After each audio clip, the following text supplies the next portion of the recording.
Zdravo, moje ime je Jan in to je Excel za začetnike, tretji del. Danes bomo spoznali grafe. Kot v prejšnjem videu si tudi tokrat lahko prenesete datoteko, s katero vadimo, iz Google Drive-a. Najdete pa jo v informacijah spodaj. Na delovnem listu prihodki najprej z samozapolnjevanjem zapolnimo mesece od začetka do konca.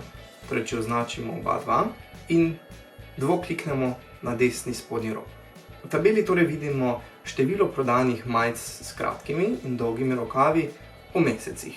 Super bi bilo, če bi vedeli, koliko majic smo prodali naenkrat, zato se postavimo v celico D3 in pa na zavihku osnovno, pod skupino urejanje, izberimo gumb samodejna vsota. Ok, to je super, ampak tabela nam sama po sebi s številkami bolj malo pove. Za boljšo vizualizacijo so torej super grafikoni. Poglejmo recimo najprej, koliko kratkih rokavov smo prodali skozi mesece. Pa označimo vse od celice A2 pa do celice B14. Nato gremo pod zavihek vstavi in pa v skupini grafikoni izberemo ikono črtni ali ploščinski grafikon, pa izberemo recimo ta prvega. Zelo hitro nam je lahko bolj jasno, da v poletju prodamo več majic s kratkimi rokavi, kot pa po zimi. Kar je pa malo težje razvidno iz same tabele, še posebej, če bi imeli recimo več tisoč vrstic podatkov. Vedno je super, če podamo grafikonu naslov, da lahko tudi recimo drugi vedo, kaj prikazuje. Prodaja kratki rokavi. Potrebujemo pa imena Y in pa X osi. Najprej izberemo graf. Kažejo se nam tri ikone na strani. Kliknite na plus, prikažemo elemente grafikona in izberemo naslovi osi. In podobno kot prej za naslov grafikona, lahko vpišemo tukaj recimo leto 2016. Tukaj pa prodaja po kosih. Graf pa povečamo tako, da se z miško postavimo na kod grafa, kliknemo in povlečemo. Potem ga lahko po delovnem listu tudi prosto premikamo. Če kliknemo na gumb elementi grafikona, lahko dodamo tudi recimo legendo, kar je koristno recimo, če primerjamo različne artikle naenkrat, kar bomo naredili kasneje. Prikažemo pa lahko recimo tudi trend prodaje. Kliknemo na elementi grafikona in pa trendna črta. In tukaj se nam je s pikicami prikazala linearna trendna črta. Da bo pa trendna črta malo lažje vidna, jo dajmo obarvati rdeče. Kliknemo na grafikon z desnim klikom in izberemo spodaj oblikuj območje grafikona.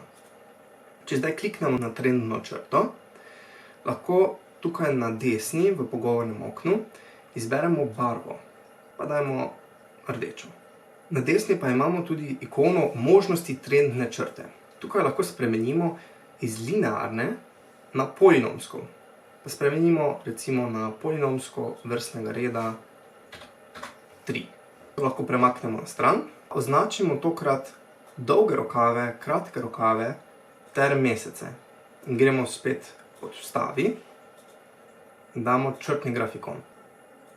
Pa spremenimo naslov, recimo prodaja kratki rokavi versus dolgi rokavi. Torej lahko super vidimo, da čez poletje se dolgi rokavi ne prodajajo dobro, kratki pa.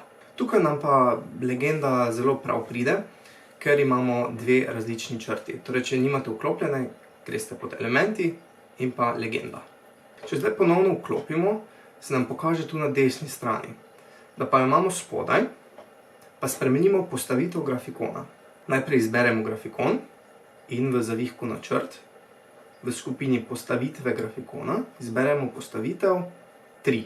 Pod zavihek na črt pa lahko izbiramo tudi različne sloge, čeprav meni je najbolj všeč tale, ko je po defaultu. Pa prestavimo zdaj to spet drugam. Želel bi pa recimo primerjati, koliko smo prodali kratkih in dolgih rokavov. Prikazali pa bomo v tortnem grafikonu. Pa se postavimo v celico B15 in dajmo spet samodejno vsoto. In nam tabela sama ponudi okence za izračun. Pa izberimo ta dva podatka Gremo pod Vstavi, pod skupino Grafikoni in izberemo tortni grafikon. Ta grafikon kaže napačno, zato ker so vrstice in stolpci obrnjeni. To lahko hitro popravimo, če izberemo grafikon in pod zavihek Načrt v skupini Podatki kliknemo na gumb Preklopi vrstico ali stolpec. Legenda kaže narobe, pa izberemo gumb Izberi podatke in v okencu Oznake vodoravne osi kliknemo na Urejanje in označimo imena. Zdaj to je zelo nepregledno. Na srečo lahko prestavimo te grafikone vsakega na svoj delovni list. Pa najprej stisnemo na njega z desnim klikom in izberemo v spustnem meniju možnost Premakni grafikon. Pa ga bomo premaknili v nov list z imenom Tortni grafikon. Karkoli bom spremenil na listu Prihodki, se bo prikazalo tudi tukaj.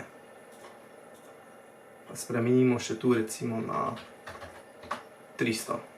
Zelo koristni so pa tudi Sparkline grafikoni, ki nam naredijo tak hiter graf v eni sami celici. Pa označimo najprej podatke pod kratki rokavi, gremo pod zavihek Vstavi in v skupini Grafikoni Sparkline izberemo črtni grafikon. Odpre se nam pogovorno okno, obseg podatkov smo že izbrali, zdaj pa samo izberemo, kam želimo, da se ta grafikon prikaže. Pa dajemo celico B16. In če spet spreminjamo podatke na recimo 590, lahko brez izdelave posebnega grafikona zelo hitro razberemo, kaj se dogaja s samimi podatki. Pa dajmo še nek drugi Sparkline za dolge rokave, recimo stolpični.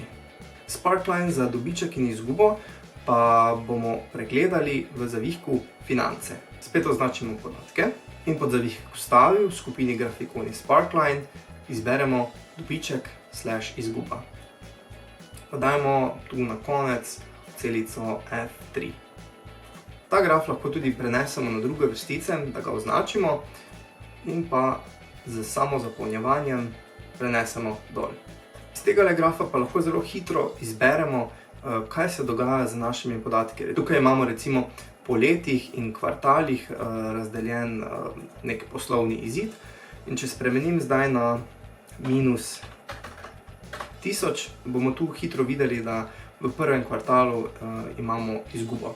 Če se na hitro vrnemo nazaj na zavihek Prihodki, pa izberemo grafikon, črtni grafikon, lahko pod zavihek Načrt v skupini Pokaži na hitro označimo recimo visoko točko, nizko točko ali pa če bi obstajala negativne točke. Zdaj pa pri prodaji jih ni. Tako, to je bilo vse za danes. Upam, da ste se naučili kaj novega. Naslednjič pa si bomo pogledali funkcijo Sum in Average. Če se še niste naročili na kanal, zdaj je bil za to super čas.